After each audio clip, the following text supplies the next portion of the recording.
guminhawa yung tuhod ko. Kasi hindi ko doon natitiklop eh. 9 years pa naman ganyan. Yes, 9 years. Kaya nga, Okay. kaya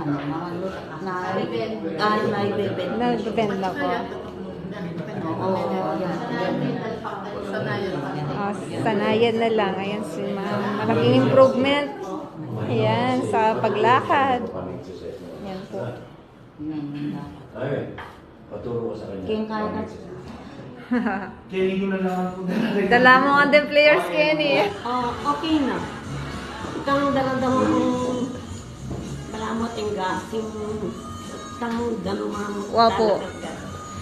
Alam na ito ito ni kapaglukluk. Nag-improve naman po, no? May improvement kayong naramdaman. Guminhawa. Oh, nagagalaw na po, no? 100% na ayos na sila. Hindi na po masakit, sir. Hindi na masakit. Nakaraan, gagano na ako. Okay. Ngayon, So, na-improve yung movement ng leg ko, yung tuhod ko, nawala yung pain. Tapos yung back pain ko, nawala din. Tapos yung talaga yung pakiramdam after that. Naging magaan yung pakiramdam.